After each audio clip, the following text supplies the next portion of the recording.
Hello, sir. Good day. How's it going? Good, you? Good. What? So matter of fact, let's get to business. Well, we got a lot going on today. I know we got do. a lot going on. You've got nerd night. Got nerd night tonight with Did I the get it boys. right? Yeah, it's nerd night. Okay, because I think I usually call you geek Yeah, night. which is hurtful. Getting your D&D on, Dungeons and Pathfinder, same Dragons. thing, yeah. Pathfinder? Yeah, it's different. It's basically the same thing. Oh, I always thought it was Dungeons and Dragons. No, it's Pathfinder. It's essentially the same thing. It's very much the same format, but it's not actually Dungeons and Dragons. Do you have costumes that you wear? No, that's weird. That's geeky. I don't know. Do you have like props? No, I've got a pad of paper to write notes, and I've got a little figurine that represents my character on the game board. Who's your character? I went with an acrobatic dwarf who doesn't wear any armor. Oh, His whole he's literally I tried to create the absolute opposite of me, which is not nimble. Yeah. No, even though you try to be ninja, like he is though. He's an acrobatic dwarf. I know, but I'm saying you're the opposite. Oh, that's hurtful again. Well, you're the one who talked about it. Well, what's his name? You weren't thinking I wasn't a ninja this morning when I scared the bejesus out of you just by walking around. Well, to be fair, I had headphones on, was listening to a podcast. Get your life in order. And was bending down, putting shoes on. So what's your little guy's name? Your little dwarf guy's name? Goat Belly. Oh, yes. Because we're gonna start a But it's just a motorcycle. Seems intuitive, yeah. Seems intuitive. And dogs are trying to get in. And what does little dwarf acro man do? He's got an axe. Okay. And I actually dialed down his charisma, so he's not good at talking to people. Anytime I've had to roll charisma to talk to someone, it started a fight, which is precisely what I want it to happen. He can't do magic. He literally can jump and swing an axe. That's it. He's useless, and he's awesome. So what happens? Like a big ogre is coming to attack, and yeah, I mean, you'll piss him off. So Patrick, the guy that leads them, has this whole storyboard of different components that we have to go through. So he goes walk through and explore one area, and then try and determine how best to manage the situation, and maybe if you're being attacked or whatever. Do you go as a team? Yeah, into a little tribe of wanderers. Do you piss each other off? I don't care. I know I piss Patrick off. Why? Because I deliberately try to piss Patrick off with pretty much every roll. And so he in your typically role, tries to murder me. Andrew trying to so in my character, I try and portray my moves as my character would. And like, what would you do? What would you do? Any chance I get to do something completely stupid and outside of the realm of the story, and I know it's going to annoy Patrick, I do that. Like, I do that. Give an example, a concrete example. Well, one time we were exploring a room and it was obvious that we needed to go a certain way. And I told him that I wanted to use my acrobatic skills to climb the wall and jump around on the ceiling. And he got very upset and said it wasn't useful. And I stuck to my guns and I rolled. And the best part of it was I rolled so poorly that I fell. My character fell, and that was a wasted turn. And then we had to go do something else. So he gets annoyed with stuff like that. How do you know what to do with the roll? Okay, that'll take us down another thing. Do you do little voices? No, I'm not that into it. Does anybody else? No, we are all pretty matter of fact. Okay. Yeah. Joel usually isn't paying attention, so he has to have everything explained to begin when it becomes his turn, which is awesome. It's my favorite part. Patrick's kid plays with us. She actually runs her own Pathfinder stuff at her school in Junior High, so she's doing her random stuff. And then Teo is the note taker and typically knows what's going on and just shakes his head that he ever invited Joel and I to do this. Does Patrick get mad at Andrew or just the little dwarf? No, he typically, any chance he gets, he hones in on my character and tries to kill me every chance he gets. How does he try to kill? How can he try? Well, because you'll run up against like a monster and he'll deliberately be like, well, the monster's going to attack this dude. And then he goes after me. And he'll, like the last time, he literally killed me and I had to wait to be regenerated. Oh. Sounds interesting. All right. Well, we have a special guest today. It's already long, so we should probably get going here. Talking about how to raise children with positive body image, which is really important because we do have a society obsessed with losing weight. But as parents, we have to really raise our children to have positive relationships with their bodies and food. So this is important. We are talking with Marla Mervis-Hartmann, and she's the creator of Love Your Body, Love Yourself. She is a dynamic speaker, author, and coach known for a powerful message of self-compassion and body positivity. She overcame her own struggles, which we'll talk a little bit about today, just with food and body confidence. And she dedicated her life to helping women appreciate their bodies, just making nourishing lifestyle choices and finding freedom with food and body through different practices. She's got a lot of different practices that she's going to talk a little bit about today. And I have all of her. She's got a free course that she's offering everybody. I've got all of that in the show notes, along with the TEDx that she has done. But great conversation. Make sure that you listen to it all. She's got 5 key areas that we need to focus on as parents to help support our kids. Enjoy. Hi, Marla. Thank you so much for joining us on the show today. It is so good to be here. So, so good. Thank you for having me. Yeah, it's great. Why don't you start off by telling us a little bit about yourself? Okay, great. Hi, everyone. I'm Marla. I'm over here in Maui.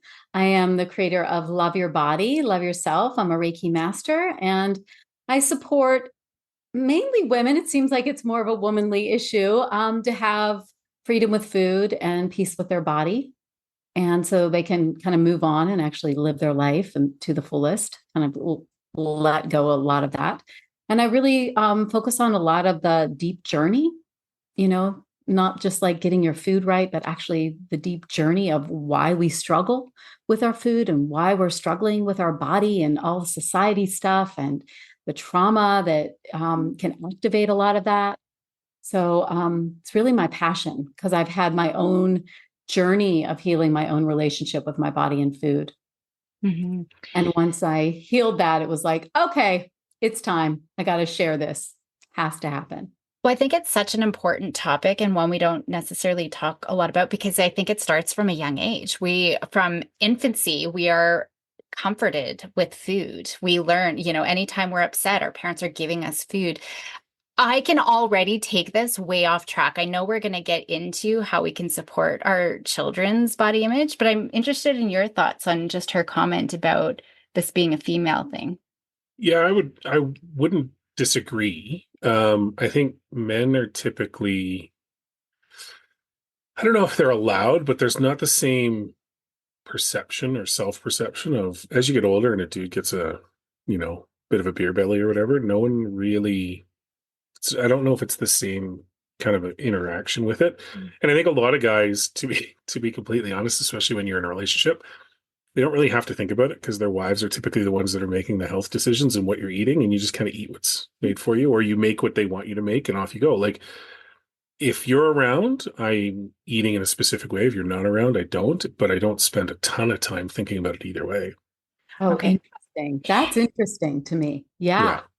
It might be a whole other episode, I think, to talk about that because I do work with boys. My teenagers, my male teenagers probably wouldn't talk about it, but I have male boys. I don't know that it would be like I'm speaking from my generation. I'm sure more generations that are raised more online are likely more in tune with body image, but you got to think there was a whole movement around people our age around the rise of the dad bod, and guys were celebrated for having mediocre bodies, right? Like it's a completely different range. And whether guys choose themselves to, I'm not saying that it doesn't exist because there's a ton of guys that like to go to the gym and work out and whatever, but I don't think it's anywhere remotely the same drivers. I think there was a time where you were rich if you were well-rounded. But anyways. Wasn't that like the French Renaissance or something? Well, yeah, a long time ago. Not now. But anyways, I take us way off track. Let's go back Not really, though. It's very interesting. I could dive, but we need to stay on track. But that's so fascinating to me. Yes. I think that'll have to be a part 2. But let's maybe start with your journey. I think that might be a good place to start. Yeah, I started out to start in childhood, I was one of those little girls who was very curvy and very sexy and got a lot of attention about my body. And so as I got older, I got to realize, attention. I better keep this body the same way and I got to keep it. So I keep getting that attention. Now, I did not come from a family where my mom was like dieting all the time and no one was really talking about food and eating. You know, it was the normal, like, okay, you have the bowl of ice cream, but then you're done, right? But it wasn't like, you better not eat that or you're going to get fat. It wasn't that sort of thing, right? My mom ate. I look back on it now, I realize my dad always had these big diets and he would really starve himself.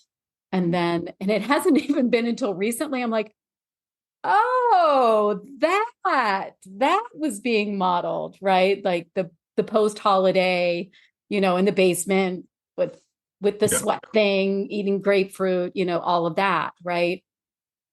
But it was as I got older, with I think being a woman, I think it has a lot to do. You have a lot of focus on your body. I was an athlete. I was also a dancer and an actor. So my body, I had like these, it had to be a certain way. But really, it was that I used my body and my food as a coping mechanism. So I would either binge or I would diet, right? So we don't often think of dieting as a coping mechanism, but if you have a feeling and you're upset, if I just diet, I'll just feel better, right? It's control, it's restrictive, it's mine, it's like it's punishing, right? And then it gets into this whole thing. It's literally an addiction. And what I thought was, if I got my body to a certain weight, and if I got my body, if I got my food under control. Now, under control meant a little bit more like a whip, and it had to be perfect. Like I didn't understand that there was a range of like freedom, right? And that was okay. Um, and so when I did finally get myself to a place where my body was perfect, it was that weight and my food was under control. That's when I hit rock bottom. I'm like, I'm miserable. I'm absolutely miserable. This cannot be the moment, right? So that's when I went on that journey of healing. That's when I got to see and understand how this disease of disordered eating and orthorexia and doing it right, and how deeply it's connected to it's society. I mean, I always say that if I would have grown up with social media, I can't even imagine how much worse it would have been, because I was primed for it. Like I was primed for this. And it's also, when I was thinking about talking to you all, I think it's important also because for me, I was the good girl. Like I was the the one who did everything right, and the little white lies because I didn't want you to be mad at me. And I think that also food becomes the way that we rebel. I wasn't going to go and do drugs. I wasn't going to like do all these things, but I'm going to rebel. Like, oh, like society, you tell me I'm not supposed to eat that. Right. Oh, you tell me I should eat that. Mm-mm. Right. But I never came from like huge numbers, and I was never really skinny. Now the people around me could see that, but it's such a hidden thing. I just looked healthy. I just looked like someone who was eating healthy and going to the gym, and and I was sick, really, really sick. So after years of recovery, after years of healing through, a deep dive into my relationship with sexuality and the shame that comes up in your body, as we get older, and healing that. And that's when I found Reiki. And Reiki, for those of you who don't know, is a spiritual healing practice and also a hands-on healing practice. So when I found that just lit me up to this experience of self-love and connecting to a deep divine love that just really transformed my life. So it's been a long haul of healing, and I'm still healing, right? I still have to eat food. Yeah. I still gain weight. I still lose weight. I still have the monkey mind in my head, but I don't act on it. Right. And that's kind of the difference. Right. Yeah. And it's tricky because there's so many subtle little messages that we get all the time, or the models that we see. I mean, my mom, I would say, is similar. It sounds like your family in terms of we eat whatever, like there wasn't all the dieting and stuff. I do now, like if I really think back, I think there was a little book she might have tracked stuff in. Well, Although my mom was a but I was gonna say, when your mom came into my Mhm. life, it was all Jenny Craig Weight and Weight Watchers. Yeah. Watchers and this and that. And she's like, you got to do it with me. You got to do it with me. And I went into a Weight Watchers meeting once and they're like, oh, you ate 7 almonds.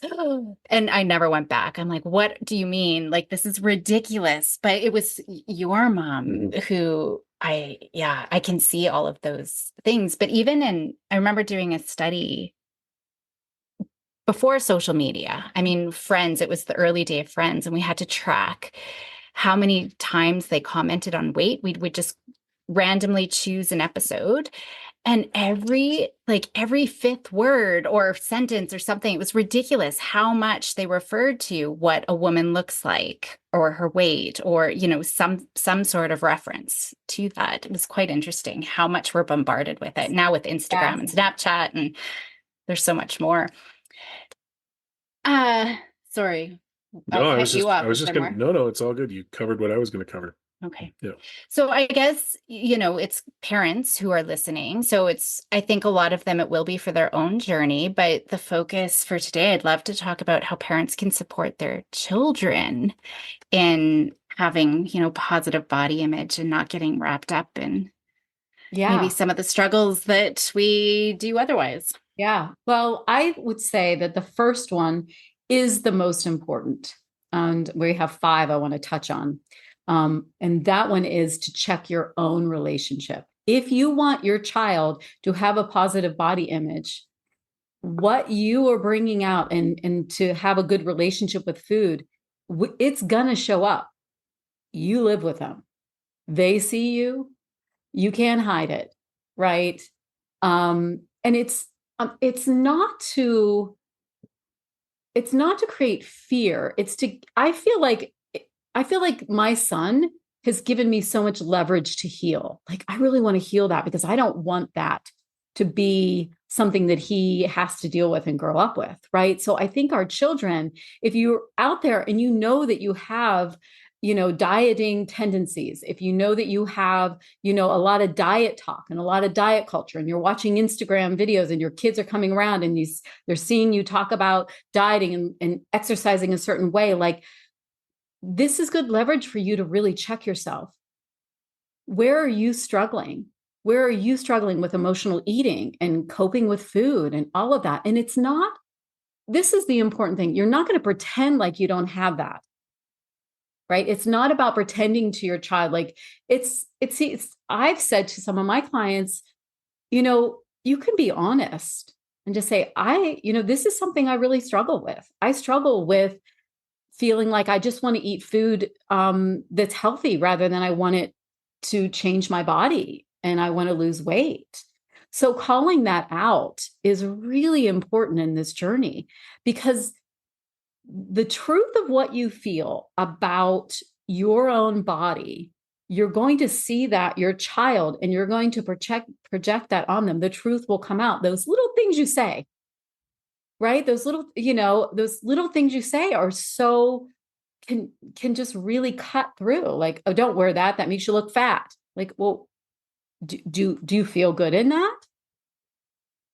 If your son or daughter feels good in it, that isn't that the most important? Like we want to really tune into our language and what we're saying and how we are talking about our food and how we're even suggesting the things that I'm jumping ahead to another one, but how we're talking about food and our choices around it. So I'll just slow down there. No, I think that's good. Do you have anything? I always take over. No, it's fine. I mean, it was interesting because in talking about it, like just some of the comments, we dealt with that, not necessarily related to food, but one of the first things we tried to structure was not to lead with image stuff, right? When we're giving feedback to the girls or when we're talking to them. And then the same just translated over into food, where we refer to it a lot more as, the reason to eat as opposed to the reward that eating is, right? Yeah. Like trying to teach the girls about the effects of eating properly the night before they've got a game and how that affects them and try and build that up a bit more. they're still, as they get a bit more independence, they're still going in and grabbing what we would consider to be not great stuff. But Our oldest knows, well, this weekend wasn't great, but knows what she needs to fuel her body for, a game or a tournament or things like that. But I think we're very mindful about body image and not using words like fat, not using food as reinforcement, or but it's family that usually is harder. It's the extended family. Oh, it's your birthday, or oh, you had a stressful day. Let's go for ice cream. We'll make it, I think yeah, those external things, but we try to model that. So that's good. That's great. yeah, To be able And to do those things. Yeah, and I think that there's a place for that, right? There's a place for. I can remember I had an awful experience with girlfriends when I was 16. I don't need to go into the story, but it's still a trauma that I have worked through. And my mom took me for ice cream, and you know what? It worked. I felt so much better afterwards. Now I look at that moment as such a pivotal moment in my life. No, because I was already predisposed to, I think, have this experience. But if she wouldn't have done that, what would have happened? I don't know. I don't know. But I also do think that food is comforting. And, a lot of people would like, don't emotionally eat. I'm like, well, it is comfort. It is a sense of love. It's when it gets to past the point where it's just the way that we're dealing. Right. And when you're doing it mindfully, right? There's times we'll make a meal and yeah. we're like, oh, this is just, I can, like, we're mindfully eating it and mindfully aware of how it's nourishing us. And we just feel so fulfilled, for lack of a better word. It's when we're stressed, we're up here in our head and we're not even we're not mindful, right? I think that's where it becomes a problem, and punishing ourselves sometimes too. So, but I know I'm conscious of time. So that was one. What's another thing? That was one. So we're already talking about number two, which is talking about health rather than your weight. Right, around food. And you just said that perfectly, right? Like, this is the food that's going to nourish you. This is the food that's going to like really help you. That sugar or whatever it is, it's not it, right? And it's also tuning in like, well, how does that make you feel? Does that actually, I know it tastes good, but does it make you feel good after? Yeah. Right. And so really, and that's a whole languaging shift for a lot of people, because we're so programmed that, and I grew up in the non-fat, era, right? Mm-hmm. And so there's so many things that are programmed that we just say things like, oh, don't eat, like, you don't want to eat too much because it's going to make you feel uncomfortable. Your body doesn't want it, really. Mm-hmm. Right. So it's really talking about health and not talking about the weight. And I think and hopefully this doesn't take over another one, but I think tied up with that too, just so that we can get in tune with what our own body needs, is not forcing our children to finish everything on their plate or one more bite, or you know what I mean? So I think there's things that we do sometimes as parents that kind of take us away from that. And I think that's important. If we really want our children to tune in to their body and know what they need, I mean, I think they've got a good sense of, I'm full. They have a better sense than we do. Exactly. So man, they have so much of a better sense because they're younger. They don't have all the programming. So we can really learn a lot from them. Yeah. I think the one thing that they do have to deal with that we didn't as a kid, and I think part of the reason that food as an event or food as a reward was such a big thing, was it was something uncommon to go to a place to eat, right? When we grew up, we never went out. Right? And so we still jokingly tell stories of like the old Ponderosa or like the all you can eat steak place, right? Like these event places that we like. Pizza Hut used to be considered a major was a big deal. But now I can go down to the mall, like to the outdoor mall, and there's 6 different fast food places on the same block, right? And so your interaction with food, our kids' interaction with food, is much more of an afterthought because it's a convenience thing. They don't need to think about it in any other context other than if they're bored, they can go meet their friends there and then they can do whatever. So I think that's where our mind shift had to happen, because our you had a great game, let's go do something, was celebratory because it wasn't everywhere, but now it is. Yeah. I mean, we've got DoorDash, we've got Uber Eats, we've got all these ways that Well, the these girls run rewards across can be the brought street with forward. Tim Hortons every Yep, lunch. totally. And yeah. So Totally. Wow, that's so interesting. I never thought about the difference about how, the Ponderosa and the Pizza Hut was like Yeah, an event. it was a big thing, right? It's a big thing. Yeah. okay, so that's two. So Maybe number maybe we'll get to all five. I think we're going to let's go through these. These next two we'll put together. Okay. The next one is don't wait until it's an issue. Hmm. Our children are being bombarded with so much programming. You have to be on it. You have to be proactive. How do you feel about seeing that naked woman up on the billboard, half naked? How does that make you feel about your own body? Right? How does it make you feel when your aunt, Lulu is telling you that you need, to stop eating or whatever? It's like, it's really being proactive and looking and having conversations about that and noticing and infiltrating your life with more positive body image, not just like, oh, they're fine. I think they're okay. I mean, they've never said anything. It's like they're having a feeling. There's no way that they're growing up. Remember puberty. That was intense time, right? Mhm. 8th grade, probably the worst year of my life, right? You just didn't know what was going on. You're feeling so uncomfortable. And now you're on, and now they're all on Instagram and TikTok and all of that. And they're getting all that information. We need to be there right next to them talking about this. So I'm going to move into the next one. Sure, yeah. Yeah. Which is you need to monitor their social media. You Mhm. need to know what they're watching. Mhm. I think it's just so important because it's going to show you what are they putting in their mind. It's just as important. What are they putting in their mouth? What are they brainwashing them? We're the same. We know how addictive it is, right? And their brains are just growing and maturing. So these things can get even more in there. So we really want to look at, social media. And what you said about the friends issue, like that blows my mind.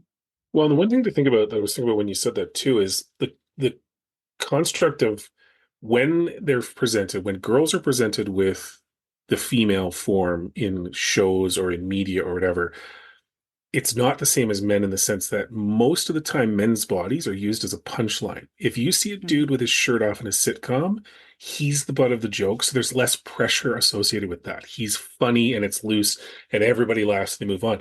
But it's never the construct for a girl, right? Mhm. So there is a lot more pressure in terms of if it's on screen or it's in print, it is presenting something completely different than what guys are usually presented as well. Right. Right. Or if it's not as a joke, it's of this big, strong, muscular hero that's whatever. It's a completely different framing as well. Right. And equally unattainable. But I think it's important to note kind of when you're online or when you're watching the screens, the way that it's being presented to them will be immediately interpreted different too.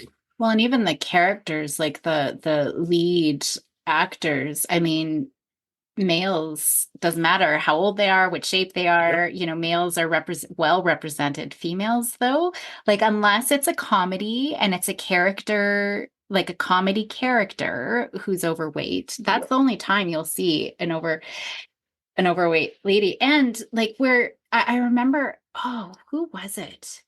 I remember seeing a whole following. This was years ago, a woman who was a bodybuilder Oh yeah. and then had kids, and she did her before picture, which was her ripped and beautiful, and then her after picture was a motherly body, and how much hatred she got about letting herself go and that she gave up, and she's like, I'm a mom, this is what a real woman it looks like. And so I mean, and even validation, especially for our kids, all of their validation comes from likes, which is usually the beautiful pictures of them looking perfect, looking happy, looking thin. That's where they're getting their validation. So good points. Yeah, I was at this waterfall. It literally broke my heart. Like I really wanted to cry. I was at this waterfall and a lot of tourists. And this family comes up, and the family comes up, and then there was this 12-year-old. As soon as they're ready to take the picture, she pulled in her belly, she turned to the side, and they took the picture. And then she stopped, and then she was just like, this Normal. slouch, just living her life. And then they said they took another picture, and then she just went into this mode. And it took my breath away.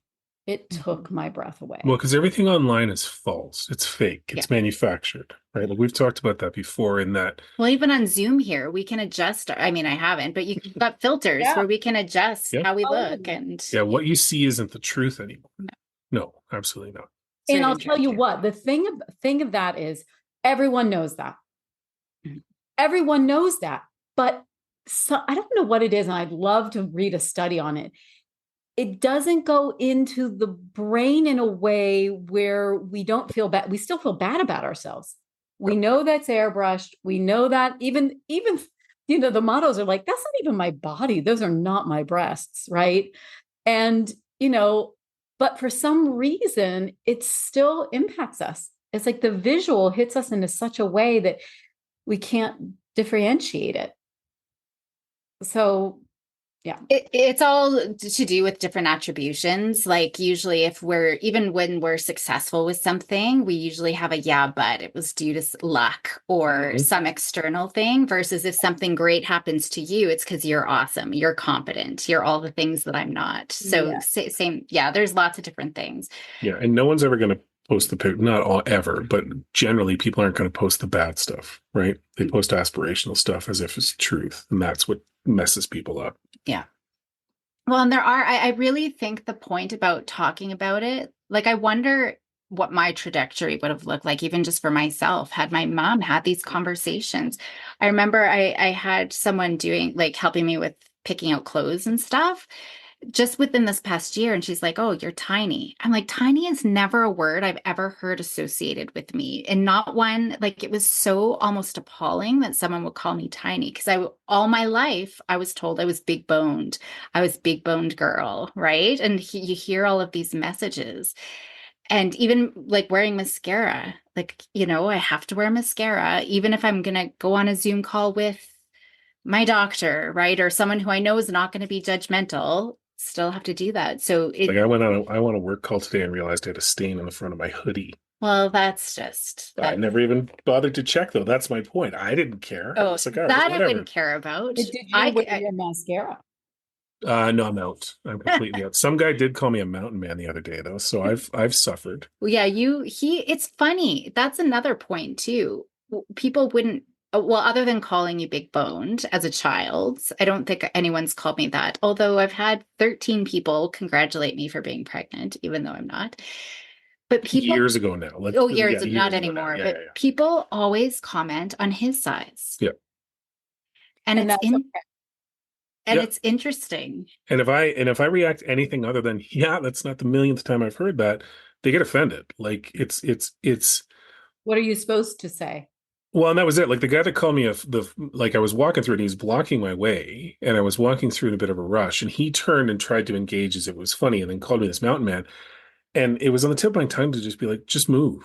Like I didn't walk over here because I wanted to meet you or have you comment on me. I want to go to this other place. But it happens all the time. Yeah. And I've just gotten to the point where I'm whatever. But I mean, it's an interesting, I don't want to call it a double standard because it's not the same.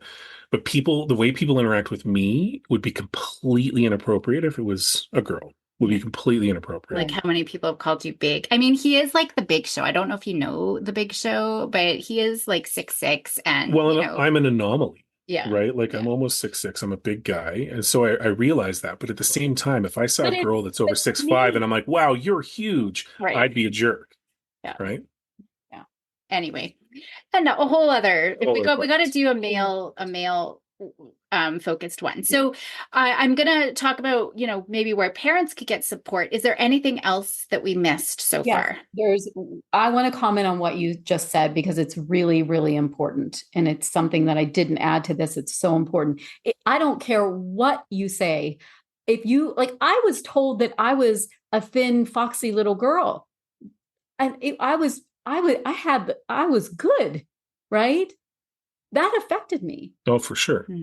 Right. And so it's no one's business to comment on any, like, oh, you look pretty. Oh, look at your pretty dress. Can we be a little bit more original? Can we find something else to say to our children other than what they have on? And I get it. It's what they have on and it's right there in front of you, but use your mind.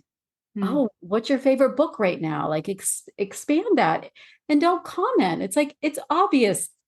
If you're that tall, you are an anomaly. Can we not state the obvious? Yeah. Right? Like, is it helpful for anyone? Oh, well, you're a tall glass of water, right? Like, do we need to say that? Like that person already has heard that so many times.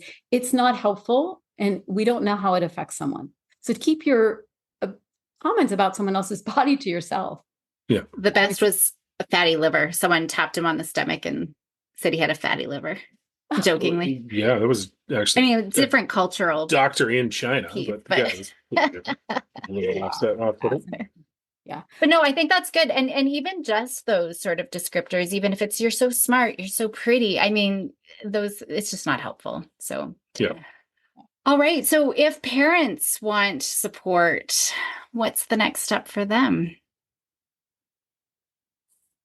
So if you know that you're actually in challenge around your body and your food, if you actually know that that's your journey, then I have a free course. It's about emotional eating. So I'm happy to give it to the listeners and give you the link for them to sign up. It's free. It's a full course. It's going to take you through all the emotional eating stuff and how you're dealing with food and how to have more freedom with food. And I think that if we start at the top up, it's just going to infiltrate deeper into the fabric of your family. And, and it's okay. Even if you're like I said at the beginning, if you're like, I'm doing this course right now, it's something I really want to make sure that I'm on top of so that we're all eating healthy and we all feel good in our body. That's great. Yep. That's very good. Love it. So I have all of your information, all of your contact information that I'll be putting in the show notes. Just for people who are listening now, where is the best place for them to find you?